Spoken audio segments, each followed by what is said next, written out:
जय हिंद दोस्तों, कैसे हैं आप सब। सीटेट 2026 की तैयारी कर रहे हैं तो आप जानते होंगे कि सीटेट में हर सब्जेक्ट से पेडागोजी के 15 क्वेश्चन पूछे जाते हैं। आज की क्लास में मैं पेडागोजी इंग्लिश के 13 क्वेश्चंस कराऊंगी, यानी इंग्लिश पेडागोजी के 13 क्वेश्चंस कराऊंगी जो मोस्ट इंपोर्टेंट होने वाले हैं। ये आज की क्लास में जो 13 क्वेश्चंस कराने वाली हूँ, ये आपके एग्जाम में डायरेक्ट ही या फिर कंसेप्ट बदलकर पूछे जा सकते हैं, है ना। इनमें से कई क्वेश्चंस आपको देखने को मिलेंगे डायरेक्ट या फिर कंसेप्ट बदलकर। तो आपको देखना है कि आपको कितना आता है। और हाँ, आखिर के 5 सवाल बिल्कुल मिस मत करना, क्योंकि वहीं से आपका आखिरी और असली स्कोर टेस्ट होगा। चलिए देखते हैं इन 30 में से आप कितने सही कर पाते हैं, और आपको कमेंट बॉक्स में भी बताना है कि आपके कितने सही रहे। इसमें मैंने दोनों लैंग्वेज का यूज किया है। देखिएगा, which of the following is a receptive skill. भाषा सीखने में कौन सा कौशल रिसेप्टिव स्किल कहलाता है। फर्स्ट क्वेश्चन का आंसर दीजिएगा, कौन सा कहलाता है। 4 ऑप्शंस आपके सामने स्क्रीन पर। इसके लिए करेक्ट ऑप्शन हो जाएगा आपका option number C, listening. Option number C is correct. Next question आपके सामने स्क्रीन पर है। एक बच्चा, पहले क्वेश्चन देखिएगा, उसके बाद में देखेंगे। A teacher gives examples and asks learners to discover the grammar rule, which approach is this. यानी एक टीचर जो है एग्जांपल देता है और फिर पूछता है, फिर उसे कहता है and ask learn to discover the grammar rules. Example दिया और फिर कहता है कि ग्रामर रूल बताइए कि इसमें कौन सा ग्रामर रूल्स यूज किया गया है। तो वो कौन सा अप्रोच यूज कर रहा है। देखिएगा, एक शिक्षक बच्चों को ग्रामर रूल्स सीधे बताने के बजाय एग्जाम्पल देता है और बच्चों से रूल खोजने को कहता है। वह कौन सा अप्रोच यूज कर रहा है। 4 ऑप्शन आपके सामने स्क्रीन पर है, बताइएगा कौन सा ऑप्शन सही है। इसके लिए करेक्ट ऑप्शन आपका कौन सा हो जाएगा। Option number B is correct. ये इंडक्टिव अप्रोच यूज कर रहा है। इंडक्टिव अप्रोच में क्या होता है, पहले एग्जांपल्स दिए जाएंगे और फिर बच्चों को उसके रूल्स बताए जाते हैं। इसके अपोजिट होता है डिडक्टिव अप्रोच। डिडक्टिव अप्रोच में पहले रूल्स बच्चों को याद कराए जाते हैं, उसके बाद में बच्चों को एग्जाम्पल्स दे देकर समझाया जाता है। तो समझ आया आपको, ये कौन सा हो जाएगा जिसमें एग्जाम्पल पहले दे रहा बाद में रूल्स। इंडक्टिव अप्रोच है वो। और ग्रामर ट्रांसलेशन भी नहीं है वो, और स्ट्रक्चरल अप्रोच भी नहीं है। नेक्स्ट क्वेश्चन है question number 3। Language acquisition device LAD का संबंध किससे है। The concept of language acquisition device LAD is associated with. 4 option आपके सामने स्क्रीन पर है, बताइएगा कौन सा करेक्ट है। इसके लिए करेक्ट ऑप्शन आपका हो जाएगा ऑप्शन नंबर सी। कौन सा करेक्ट हो जाएगा। Option number C is correct.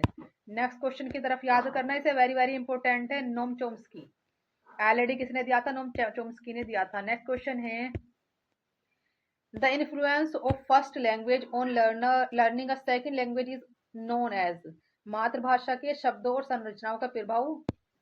एक बच्चा अंग्रेजी सीखते समय अपनी मातृभाषा के शब्दों और संरचनाओं का प्रभाव दिखाता है, इसे क्या कहा जाता है। यानी एक बच्चा है, वो क्या कर रहा है, वो लैंग्वेज लर्न कर रहा है, लैंग्वेज सीख रहा है, तो वो अपनी second language is known as, है ना। वो क्या कर रहा है, अपनी मातृभाषा का यूज कर रहा है, अपनी मातृभाषा का यूज कर रहा है। तो ये क्या दिखाता है, ये बताना है आपको। क्वेश्चन नंबर 4 का ऑप्शन बताना है। 4 ऑप्शन आपके सामने स्क्रीन पर है। इसके लिए करेक्ट ऑप्शन कौन सा लग रहा है आपको।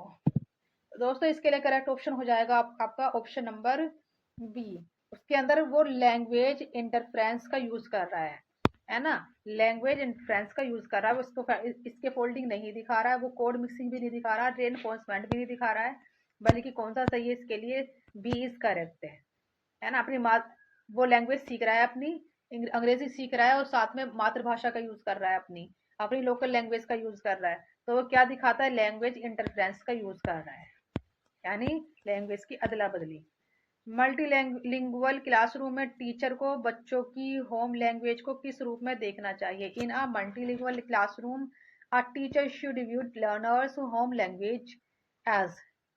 इन a multilingual classroom a teacher should review learners home language as. बताइएगा। बच्चा एक इस क्लासरूम है, उसमें बच्चे अलग अलग भाषाएं बोलते हैं, मल्टी लैंग्वेज का यूज करते हैं, तो टीचर को उनको कैसे देखना चाहिए, उन्हें उनकी भाषाओं को कैसे समझना चाहिए, उन भाषाओं को प्रॉब्लम समझना चाहिए, बैरियर समझना चाहिए, रिसोर्सेज समझना चाहिए, या फिर डिस्ट्रैक्शन समझना चाहिए। कौन सा ऑप्शन करेक्ट लग रहा है आपको, ये बताना है। 4 ऑप्शंस आपके सामने। तो इसके लिए करेक्ट ऑप्शन हो जाएगा आपका ऑप्शन नंबर सी। कौन सा करेक्ट हो जाएगा, option number C is correct. उसे रिसोर्सेज की तरह से देखना चाहिए। प्रॉब्लम नहीं होती है ना, जो मल्टी लैंग्वेज होती हैं वो प्रॉब्लम नहीं होती हैं, नहीं वो बैरियर्स होती हैं, नहीं वो डिस्ट्रैक्शन होती हैं, बल्कि रिसोर्सेज होती हैं। एक टीचर बच्चों को using real life objects to teach vocabulary is called. एक टीचर बच्चों को बाजार, बस स्टैंड और क्लासरूम में मिलने वाली वास्तविक वस्तु दिखाकर इंग्लिश वोकेबरी सिखाता है। ये किसका उदाहरण है? Using real life objects to teach vocabulary is called, यानी टीचिंग रियल लाइफ ऑब्जेक्ट्स दिखाकर, है ना। हम अगर वोकेबरी सिखा रहे हैं, वोकेबरी सिखाने में हम क्या करते हैं, रियल लाइफ के ऑब्जेक्ट को दिखाते हैं, बच्चों को दिखाते हैं कि देखो ये है, ये है, ये चीज ये है। हम उन्हें दिखा रहे हैं और उसके साथ साथ उन्हें उनके नाम बता रहे हैं, उनके इंग्लिश में नाम बता रहे हैं, इंग्लिश की टर्म्स बता रहे हैं। तो वो क्या है, किस चीज का उदाहरण है? अगर वो टीचर ऐसा करता है तो किस चीज का उदाहरण है? वो टीचर क्या है, वो रीलिया है, वो ट्रांसलेशन है, वो ड्रिल है, डिक्टेशन है, क्या है ये बताना है आपको। कौन सा सही है ये बताना है आपको। 4 ऑप्शंस में से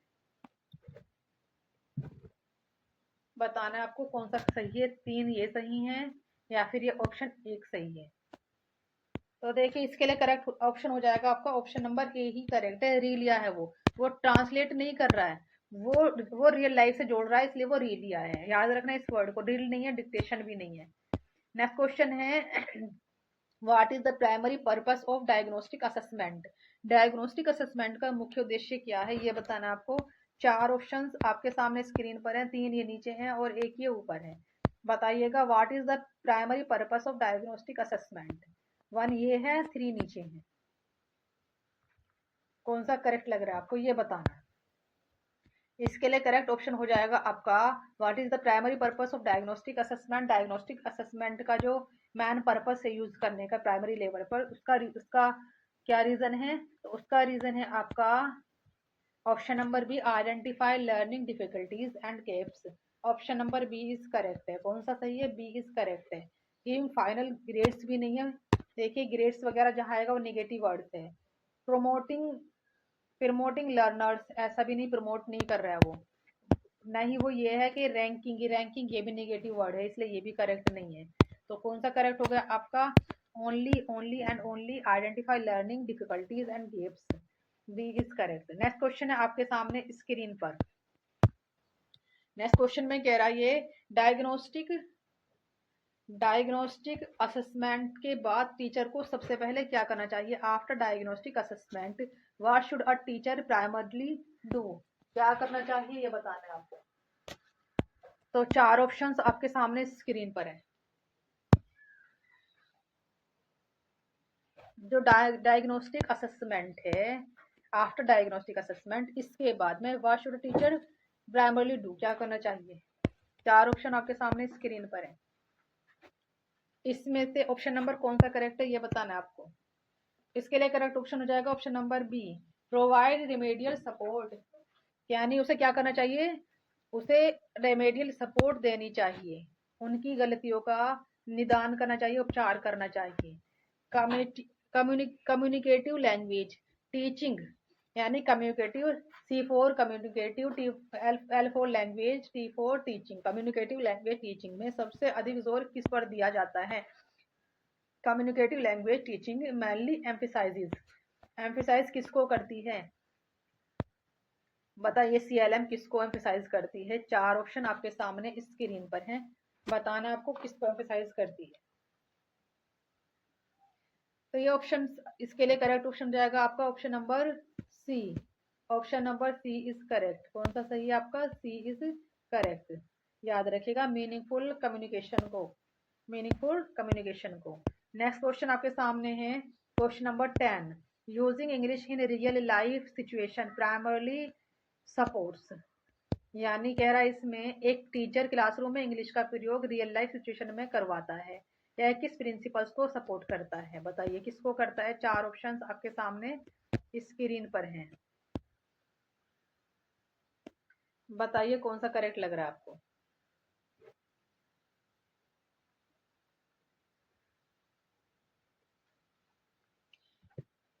इसके लिए करेक्ट ऑप्शन हो जाएगा आपका ऑप्शन नंबर ए। कौन सा करेक्ट हो जाएगा, option number A. Using English in real life situation Grammarly support meaningful language usage को, यूज को, है ना। यानी एक टीचर जो है वो क्या करता है, क्लासरूम में इंग्लिश का प्रयोग कर रहा है रियल लाइफ सिचुएशन में, है ना, इंग्लिश का यूज करा रहा है वो रियल लाइफ बच्चों की रियल लाइफ सिचुएशन में, या अपनी कोई कहानी सुनाकर। तो यह किस प्रिंसिपल को सपोर्ट कर रहा है, तो ये सपोर्ट कर रहा है मीनिंगफुल लैंग्वेज को। इससे बच्चों को लैंग्वेज समझने में आसानी होगी, उसके मीनिंग से समझ में आएंगे, है ना। वो रोट लर्निंग को नहीं कर रहा, वो मैकेनिकल मेमोराइजेशन को नहीं कर रहा, वो ग्रामर ट्रांसलेशन को भी नहीं कर रहा है। आगे देखिएगा, which of the following is a productive skill. Productive skill कौन सी है इन सब में से, ये बताना है आपको। ये है चार ऑप्शंस आपके सामने स्क्रीन पर, बताइएगा इनमें से कौन सी प्रोडक्टिव स्किल है। चार ऑप्शंस आपके सामने स्क्रीन पर है,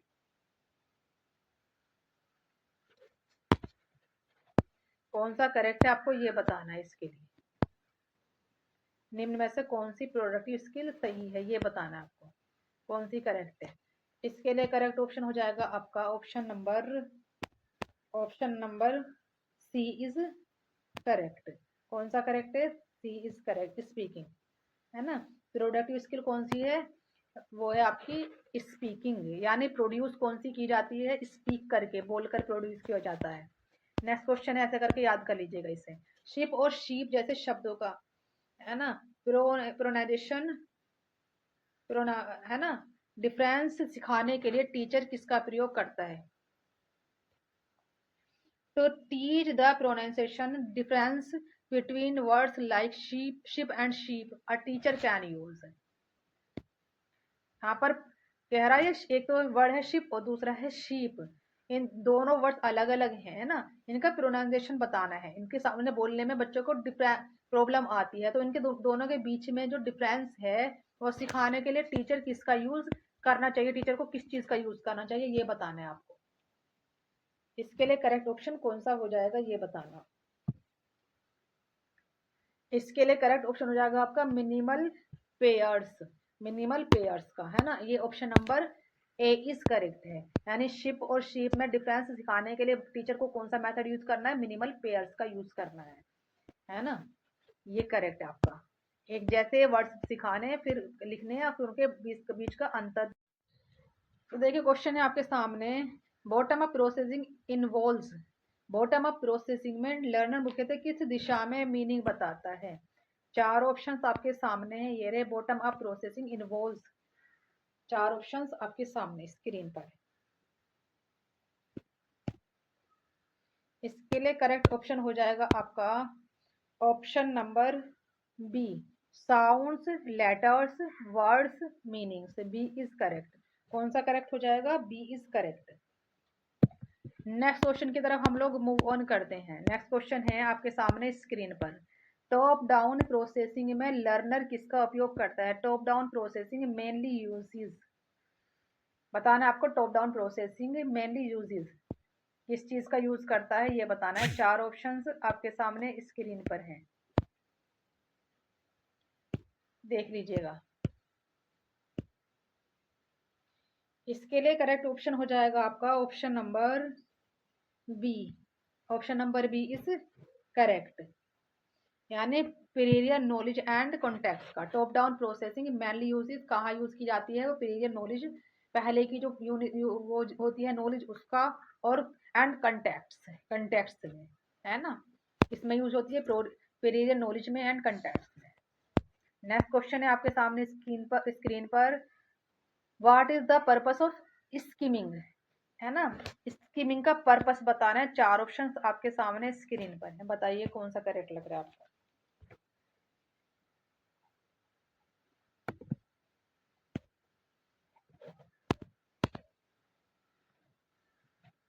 इसके लिए करेक्ट ऑप्शन हो जाएगा आपका ऑप्शन नंबर, कौन सा करेक्ट हो जाएगा ये बताना है आपको। इसके लिए करेक्ट ऑप्शन हो जाएगा आपका option number what is the purpose of skimming, कौन सा करेक्ट हो जाएगा, option number B is correct. Getting the general idea of a text, तो पर स्कीमिंग का क्या पर्पस होता है? Getting the general ideas of a text. Next question की तरफ हम लोग मूव करते हैं। स्कैनिंग का प्रयोग कब किया जाता है? Scanning is used when a learner wants, कब किया जाता है? तो लर्नर क्या चाहता है तब ये बताइएगा कब किया जाता है। स्कीमिंग का यूज कब किया जाता है ये बताना है आपको। तो दोस्तों इसके लिए करेक्ट ऑप्शन हो जाएगा option number B. Option number B is correct. Find specific information quickly, understand the overall theme नहीं, एनालाइज एवरी सेंटेंस, ये भी नहीं, मेमोराइज, इसमें खुद ही याद ध्यान दे लीजिएगा। मेमोराइज ये वर्ड जो दे रखे हैं इसके अंदर ये निगेटिव वर्ड्स हैं, है ना। कौन सा करेक्ट हो जाएगा? बी करेक्ट है। एनालाइज एवरी सेंटेंस ये भी नहीं है। अंडरस्टैंड एंड ओवरऑल थीम ये भी नहीं है। तो कौन सा करेक्ट हो जाएगा? B is correct. Next question है question number 17। When a learner mentally pronounces every word while reading silently, it is called. When a learner mentally pronounces every word while reading silently, it is called.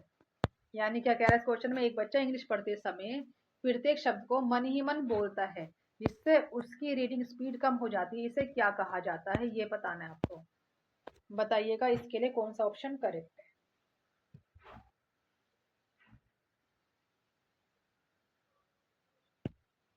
इसके लिए correct option हो जाएगा आपका option number सी, सब सब vocalisation. सब vocalisation, option number C is correct. यानी जब वो मन ही मन बोलता है पढ़ते हुए और वो डिफिकल्ट वर्ड्स को या वर्ड्स को मन ही मन बोलता है ना, पढ़ते पढ़ते वो क्या करता है? वो बोलने लगता है ना। तो इससे उसकी पढ़ने की स्पीड भी कम हो जाती है, इसे क्या कहते हैं? सब वोकलाइजेशन। नेक्स्ट क्वेश्चन है आपका एक, asking learners what might happen next while teaching a story promotes. एक टीचर कहानी पढ़ाते समय बच्चों से पूछता है आगे क्या हो सकता है, यह किस रीडिंग स्ट्रेटजी को बढ़ावा देता है। एक टीचर है वो कहानी पढ़ा रहा है, पढ़ाते पढ़ाते वो क्या करता है? बच्चों से पूछता है कि बताओ बच्चों अब आगे क्या होगा इस कहानी में, बच्चों आगे क्या होगा। तो यह है किस रीडिंग स्ट्रेटजी को बढ़ाता है ना। आस्किंग लर्नर्स, वो लर्नर से पूछ रहा है व्हाट माइट हैपन नेक्स्ट, क्या होगा, व्हाट माइट हैपन नेक्स्ट। तो जब वो पूछता है तो while teaching a story promote, तो इस ये किस चीज को बढ़ावा दे रहा है ना, क्या सिखा रहा है, कौन सी स्किल है ये बताना है आपको। किस चीज को बढ़ावा मिलता है इससे, इससे बच्चों को किस चीज का बढ़ावा मिलता है ये बताना है। Asking learners what might happen next, question ये है आपके सामने स्क्रीन पर। देखिए इससे क्या होता है, बच्चों को किस चीज का बढ़ावा मिलता है, क्या होता है इससे। इसके लिए ऑप्शन है आपका सही, ऐसे भी पहचान सकते हैं कि वो कह रहा बताओ आगे क्या होगा, आगे क्या होगा, प्रेडिक्शन बताइए। तो इससे प्रेडिक्शन को बढ़ावा मिलता है, बच्चों के अंदर प्रेडिक्शन की भावना पैदा होती है ना। नेक्स्ट क्वेश्चन है पियाजेट के अनुसार लैंग्वेज डेवलपमेंट मुख्यतः किससे जुड़ा है? According to Piaget language development is closely related to, किससे रिलेटेड है ये बताना है। Language development is closely related to किससे है ये बताना है आपको। 19 का सही आंसर बताइए कौन सा करेक्ट है। 19 का सही बताइएगा कौन सा करेक्ट है। तो 19 का करेक्ट है कोग्निटिव डेवलपमेंट। कौन सा करेक्ट है? Cognitive development.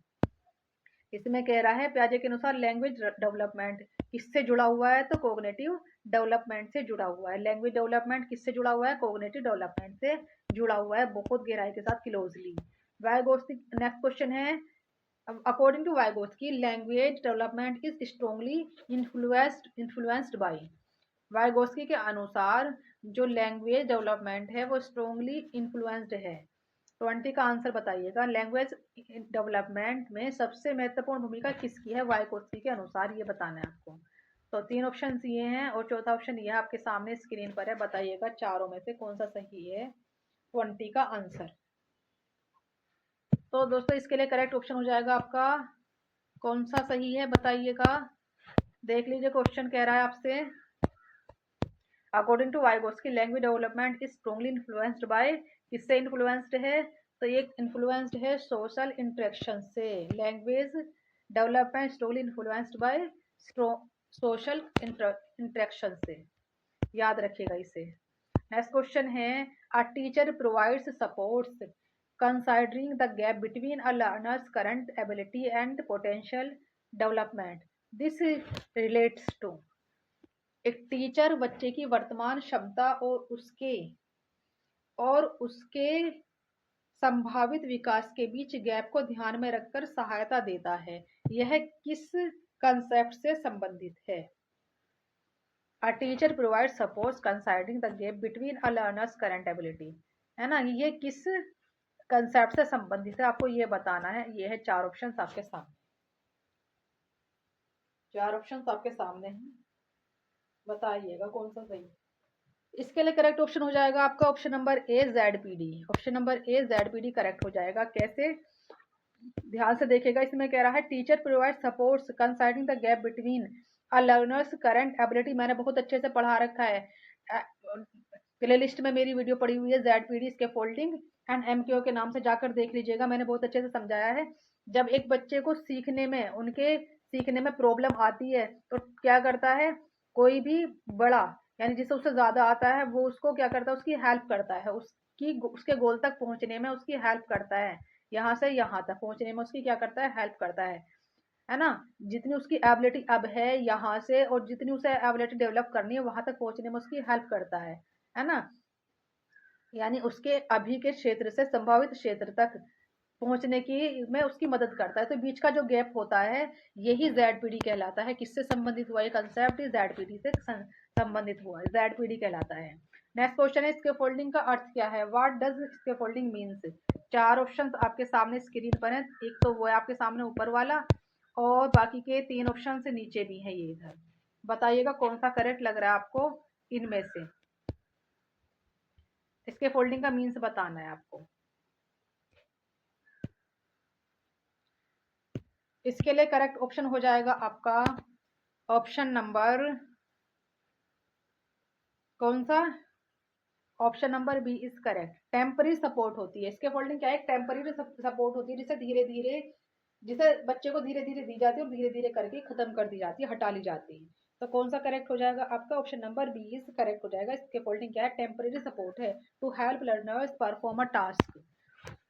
नेक्स्ट क्वेश्चन है, फॉर्मेटिव असेसमेंट का मुख्य उद्देश्य क्या है? The primary purpose of formative assessment is to, बताना है आपको फॉर्मेटिव असेसमेंट का उद्देश्य। चार ऑप्शन आपके सामने स्क्रीन पर हैं। फॉर्मेटिव असेसमेंट का आपको बताना है पर्पस क्या है।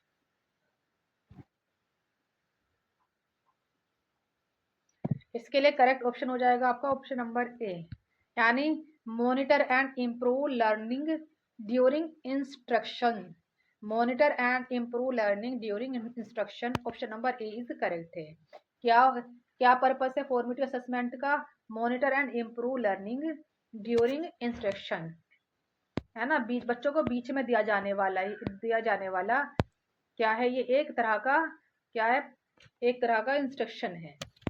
नेक्स्ट क्वेश्चन है आपके सामने, समेटिव असेसमेंट को सबसे अच्छी तरह कैसे समझाया जा सकता है? Summative assessment is best described as, कैसे? देखिए आपके सामने चार ऑप्शन है, बताइए कौन सा करेक्ट लग रहा है आपको।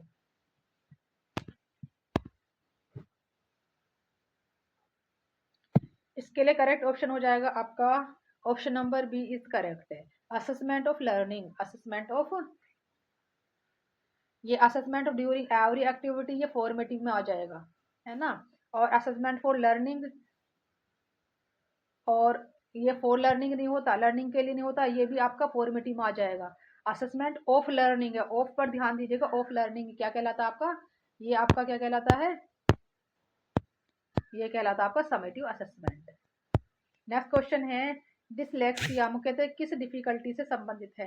Dyslexia is primarily associated with difficulty in, dyslexia is primarily associated with difficulty in, किससे है? देखिएगा चार ऑप्शन आपके सामने स्क्रीन पर है, बताइएगा डिसलेक्सिया के लिए किससे संबंधित है, आपको ये बताना है।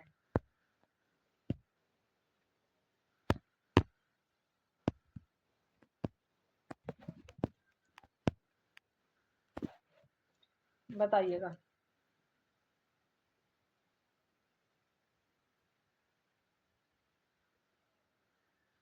डिसलेक्सिया, ये बताना है आपको।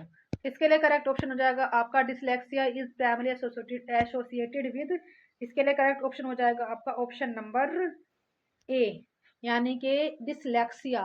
लेक्सिया आपका रीडिंग से संबंधित होता है एंड डिकोडिंग से। कैलकुलिया आपका गणित से संबंधित है ना, तो याद रखिएगा इसे। डिसग्राफिया आपका राइटिंग से संबंधित है। लेक्सिया आपका रीडिंग से संबंधित है, याद रखिएगा इसे। लेक्सिया ए वाला करेक्ट है इसके लिए। नेक्स्ट क्वेश्चन है, डिसग्राफिया मुख्यतः किससे संबंधित है? Dysgraphia primarily affects a learner's ability to, बताइएगा कौन सा करेक्ट है। 26 का कौन सा करेक्ट है आपको ये बताना है।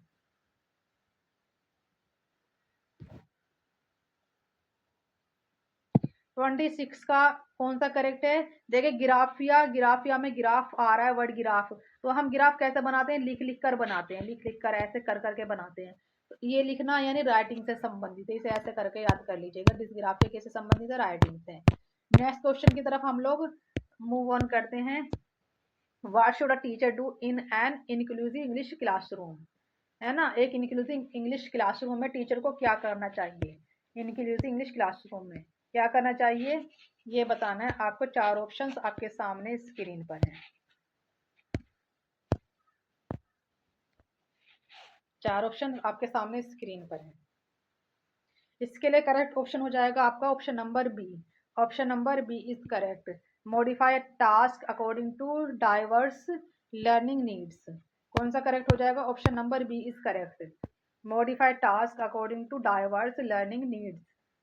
नेक्स्ट क्वेश्चन है, स्टोरी टेलिंग लैंग्वेज क्लासरूम में किस प्रकार सबसे अधिक उपयोगी है? Story telling is useful in a language classroom because it can help learners. 4 options आपके सामने किस तरह से यूजफुल है बताइएगा। करेक्ट ऑप्शन कौन सा सही है इसके लिए? इसके लिए करेक्ट ऑप्शन हो जाएगा आपका develop vocabulary comprehension and imagination, तो बी इसके लिए बी करेक्ट है। कौन सा करेक्ट है? बी करेक्ट है। स्टोरी टेलिंग जो होता है is useful in language classroom, है ना। क्लासरूम के अंदर जो स्टोरी सुनाई जाती है, स्टोरी टेलिंग की जाती है, किस लिए की जाती है, किस चीज़ में हेल्प करती है? वो बच्चों की वोकैबुलरी डेवलप करने में, कॉम्प्रिहेंशन डेवलप करने में और उनकी इमेजिनेशन पावर को डेवलप करने में। नेक्स्ट क्वेश्चन है, portfolio assessment involves, portfolio assessment में क्या शामिल होता है ये बताना है आपको। 4 ऑप्शन आपके सामने स्क्रीन पर हैं।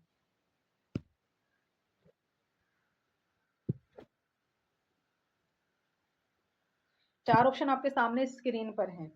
इसके लिए करेक्ट ऑप्शन हो जाएगा आपका collection of learners work over time, इसके लिए बी करेक्ट हो जाएगा आपका।